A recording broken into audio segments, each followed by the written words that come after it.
Hello, I'm Michael from MinSpark, and today I want to talk to you about the ELECFREAKS Nezha Inventors Kit that I've been using very successfully for the last year in teaching coding and robotics courses.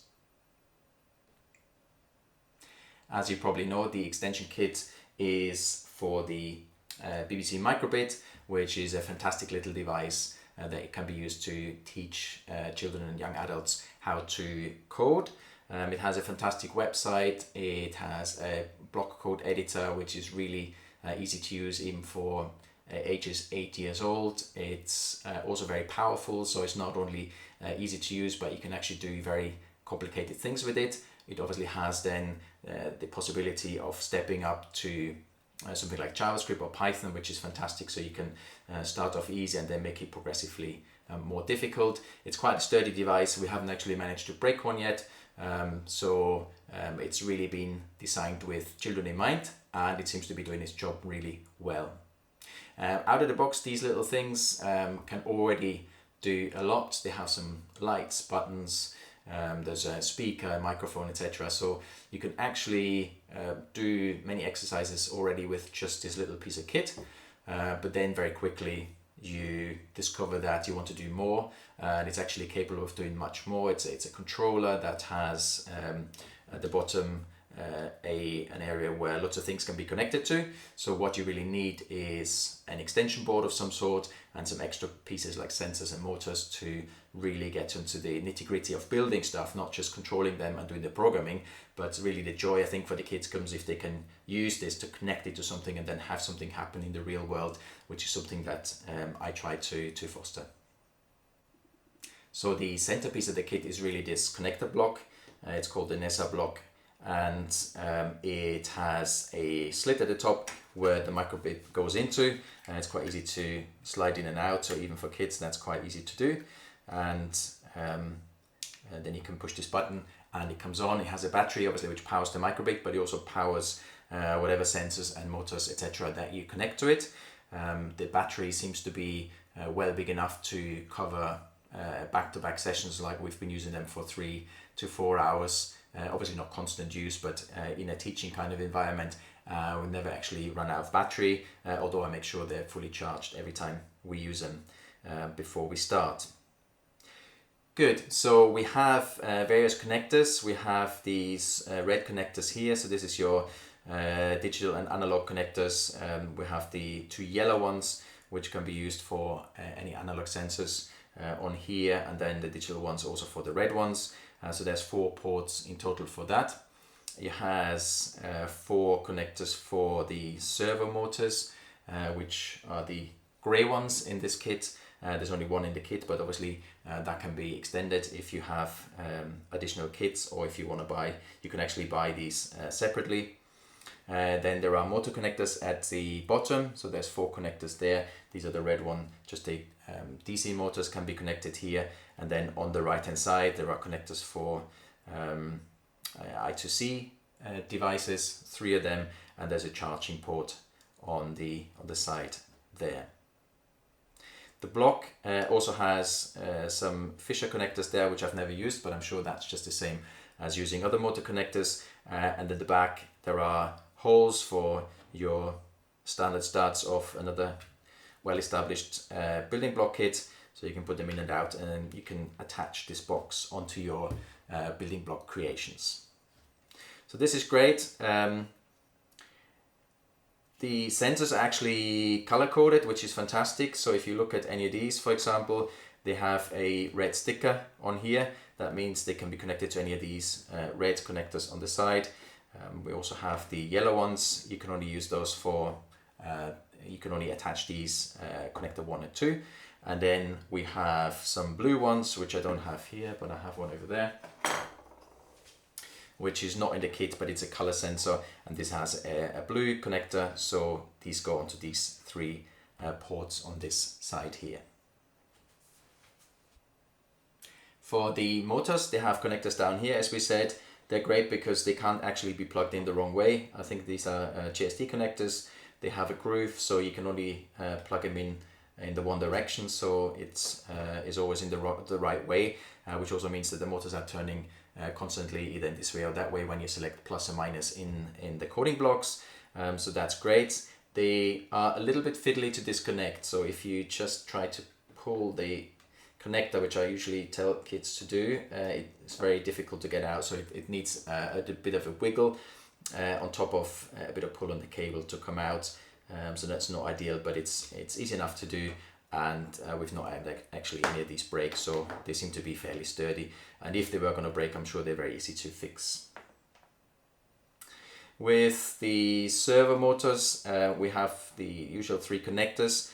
It's slightly different because they can actually be put in either way, so you can put them in this way or that way, which is not so ideal because obviously they can be connected up the wrong way. We've had this happen on numerous occasions.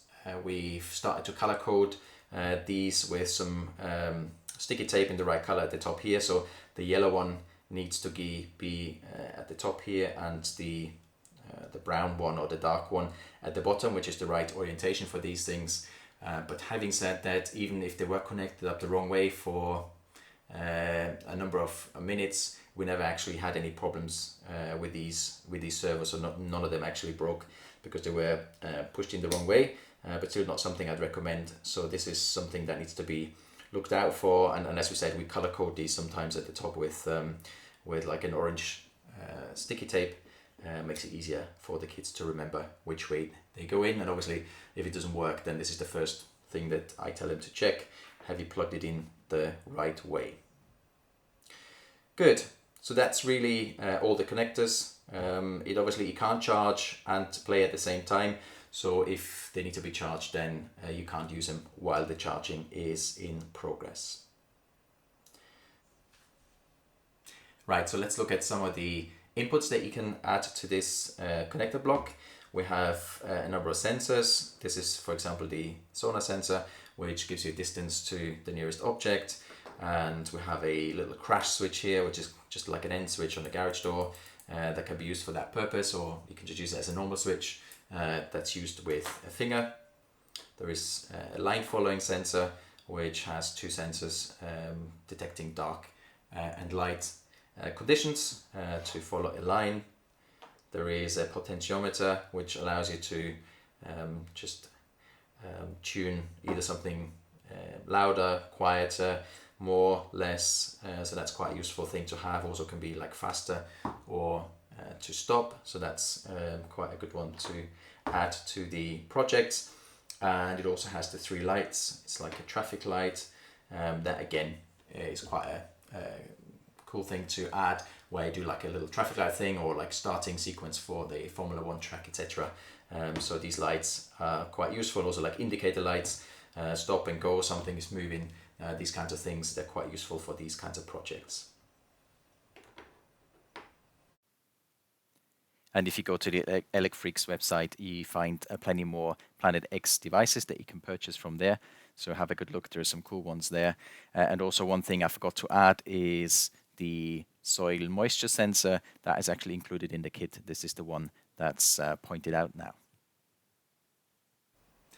Right, so let's look at the building blocks themselves. In this box you get a fair amount of building blocks that are obviously compatible with the building blocks of another very famous company. You get these normal beams, various sizes, different shapes. You also get these more modern blocks, which are absolutely great. These ones are also, if you look here, these beams, which have these new kind of 90-degree offset holes. They actually make it much easier for kids to build these kind of things and creations, because otherwise it can be quite tricky to get something going. So you get lots of those pieces, and then if we just pick out a few, you obviously get your gears. There are various connectors of different sizes and shapes.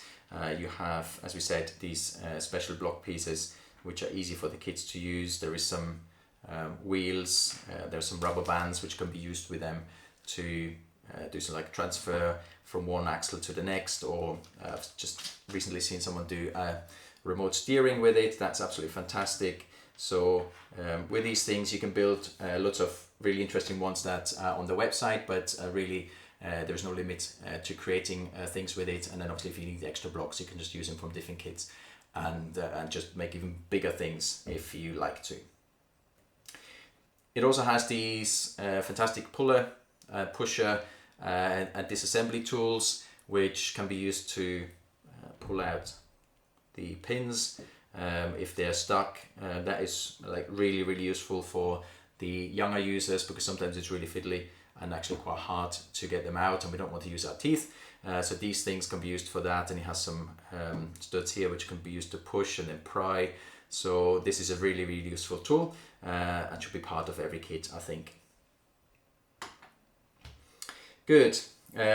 Wheels. It has 2 wheels and it has a standard caster ball for the back. So this is your standard robot that's quite easy to build, which can obviously do spot turns with little friction at the back, which is fantastic because it makes the programming side a lot easier. If you don't have much friction, it's much easier to control the turns and also the driving and the driving straight part.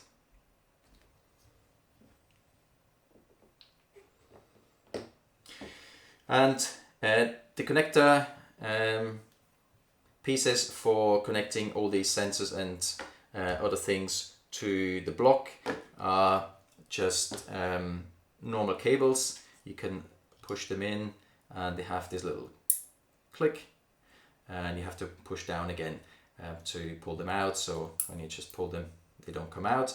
Again, it's easy to use for the kids. Sometimes the little tabs at the top are a bit fiddly. They can actually break off. We haven't actually had that happen on these kits yet, so they seem to be fairly sturdy. But it's not a huge tragedy because you can buy these really cheap and replace them, no problem at all.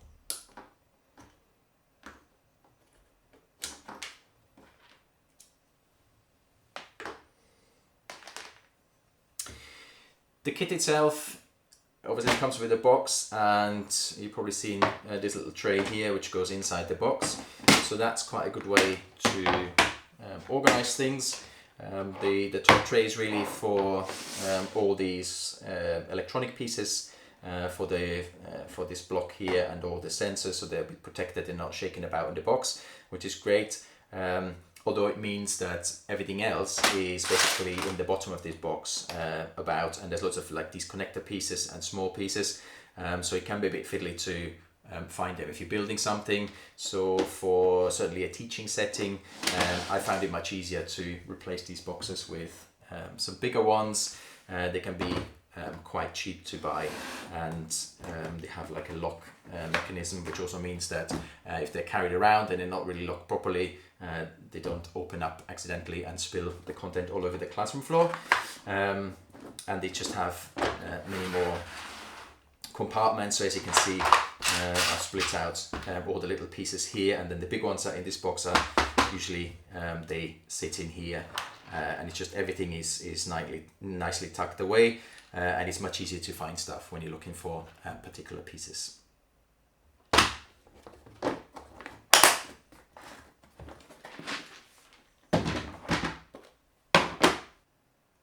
Okay, and finally, what else is in the box? There is a little map for using your line tracking sensor, which looks like this. So you can use this sensor on a little robot to detect the line. So here is a little robot we built in the course. So it has the line tracking built at the bottom there. So you can set it on there and then it'll just detect whether it's white or dark. That's the only colors it can detect. And then you can just go around the edge and make a little program to follow this line around the track. That's okay. We usually use bigger sheets of paper, and we can tape them down on the side so you don't get these creases. This kind of works for your home setting, but in a classroom you probably want something bigger.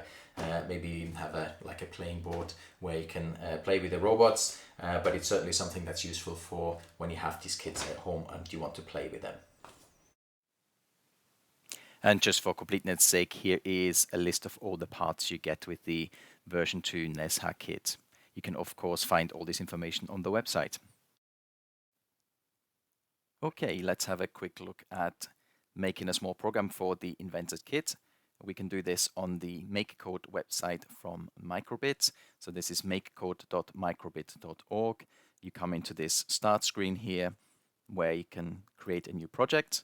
We give it a name, and that gets us into the Makecode editor where we can start coding. But of course, for any of these extension kits, we need a software extension that we need to load into this editor. We can do this down here on the extension button, which brings us into extensions. And here we can just type in what we are looking for. And here we have 2 entries. And very interesting, if you have looked at the ELECFREAKS website recently, you would have noticed there's an exciting new kit on the way. It's out now. It's a space-themed Inventors kit, which has an upgraded hub in the middle, a breakout board. So this is the upgraded one. For this one we are looking at now, we have the traditional one, the older style one, Nezha block. And if we click that, we get extra entries, or 1 extra entry into this command menu here. And if we click it, we can see that we have here 3 blocks for the DC motors, the red ones we had a look at, and 2 blocks for the servos. So this is what we get extra. And then you might be wondering, what about all the other stuff, all the Planet X sensors and attachments? Well, we have to load another extension for that.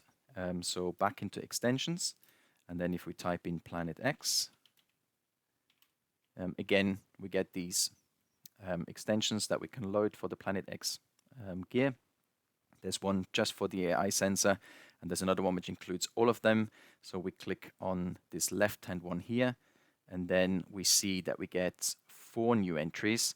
One for the AI lens base entry, which includes all the basic ones, and then one's for display purposes, and another one IoT, which is for the Wi-Fi board that can be attached to the Nezha hub. We'll have a quick look through them. Here is vision and sound analysis for AI. We skip that for now. We're going to have a look at the basic ones. They are split out into sensors, inputs, and execute. In the sensors, there are various entries, and you have to remember that we don't have all of these sensors and extensions in our kit. Some of them would have to be purchased separately, but all of them are compatible with each other, so you can just purchase them and plug them in, and they should work no problem at all. So here you can see is things like the ultrasonic sensor that we have, the crash sensor, which is the little one that we had a look at. This like stop sensor that you can use at the end of a garage door, for example. There are others which we have, which is the soil moisture sensor. And then we don't have any of the I2C sensors, but there are some really cool ones like the color sensor, which is very useful. So that's something to look into.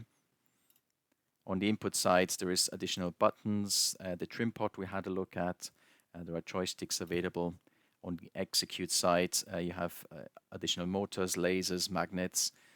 There is some MP3 commands for an MP3, like a sound module. On the display, that can be really useful. There's an LED display, but more importantly, there is an OLED display which can display more than one line, which is great for little projects and also for debugging. There's a matrix, some NeoPixel stuff, and there is a big section for this Wi-Fi module, which you can use to actually operate your creations remotely, which is another exciting thing to try out.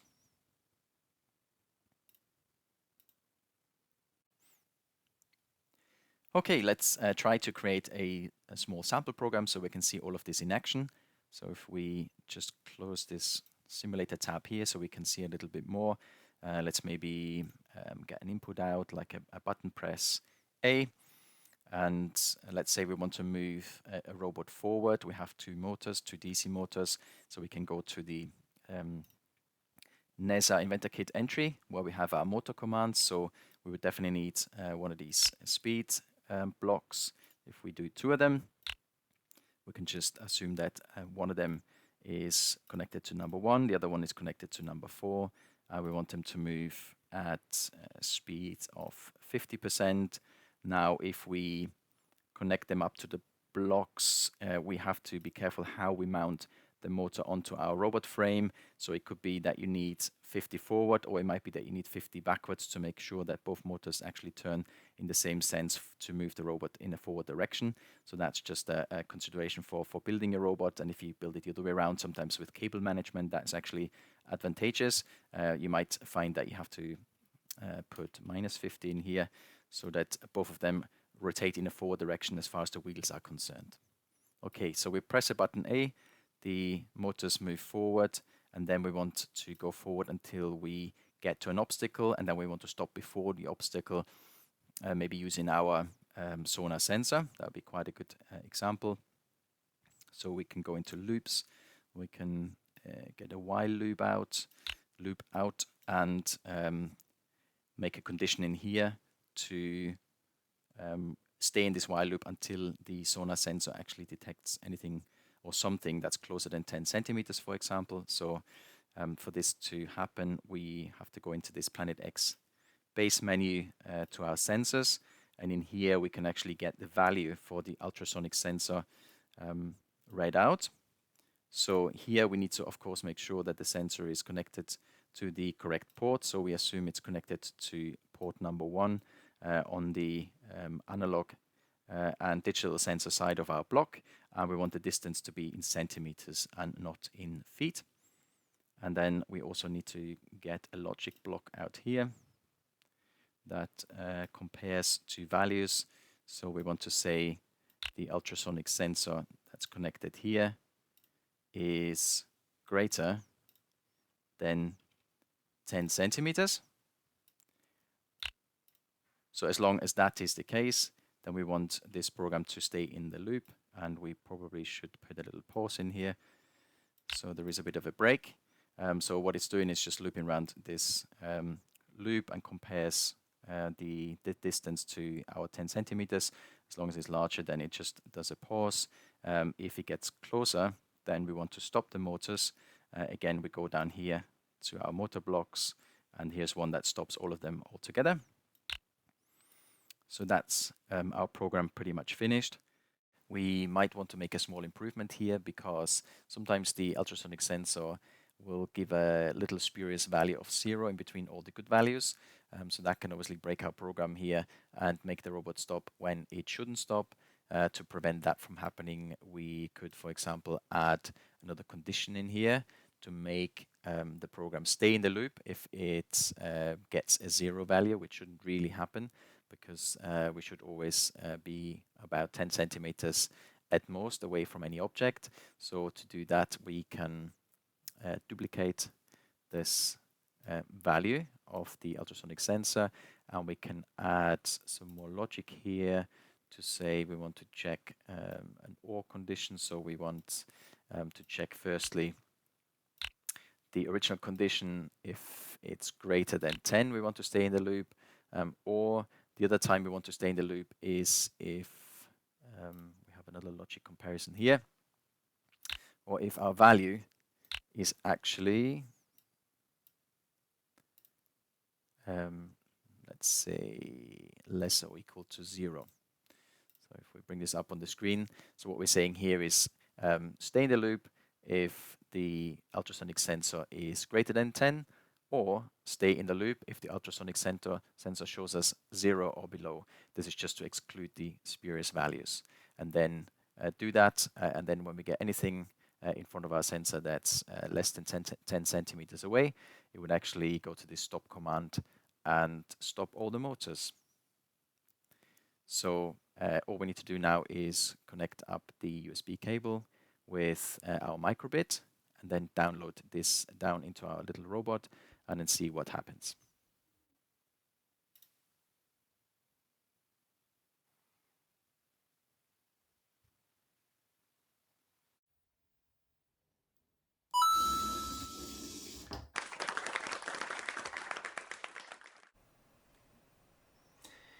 Okay, so really overall it's a great kit.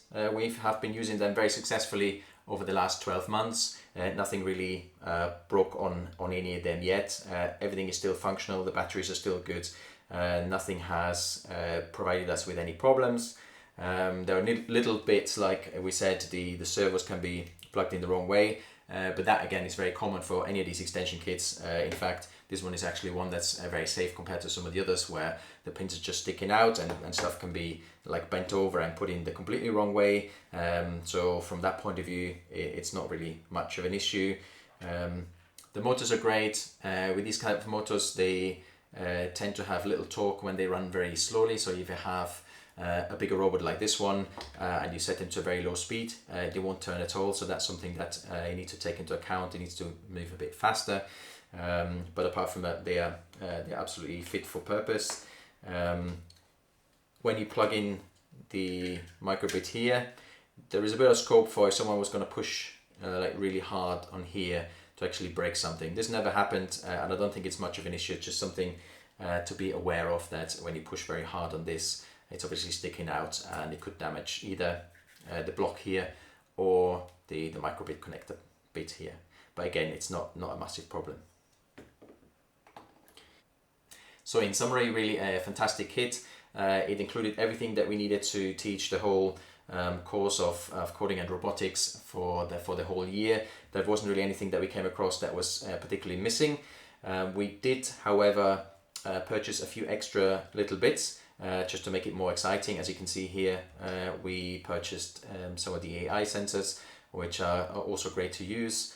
Also, we added some extra little pieces here. This is your color sensor, so that's really useful to do some like mazes with different colors where you can turn left if it's green or right if it's red, or do like a stop and go system. So we added those to the mix just to make it more interesting. We also added this display to it just to the kids can just write something on the little screen, which is something that can be fun to use. And it's also a way to, if there's something not working quite right, you can actually put it on the screen and say, what is this value, or why is it doing this? So it's kind of like a little debugging tool also, where you can do little output, and it's just, you know, fun for the kids to write something on there. So we've added those as well. The only other thing we've also added, you can actually see it on this little robot here, are these building plates. You can actually purchase them very cheaply. They have holes at the top, but they also have holes on all the sides going around. And really we found that with these plates you can very easily put together a robot, even for kids as young as 8, where you basically just you know, take a motor, you stick it on the front here, put an axle in on the wheel, you do that on each side, and then use maybe the caster at the back and just attach it somehow at the back, and then you connect it all up by putting the block at the top. And then in a very short space of time, even if you only have like an hour in your classroom to teach the kids, you can build something that's great, and they can just add little bits on it without having to think about how to do it with beams and connectors and how to go around the corners. So that really has been really helpful, and I would recommend that also for teaching at least.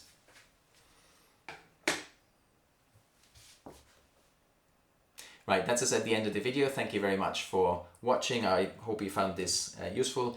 If you have any questions, please pop them into the comments. If you found it useful, like the video or subscribe to the channel, that'd be much appreciated. I will try to produce more videos in the future, for example, on how to make these drive straight with an MPU 6050 sensor, which was also something that we found very interesting and makes life a lot easier in doing some robotic related tasks. Thank you and goodbye.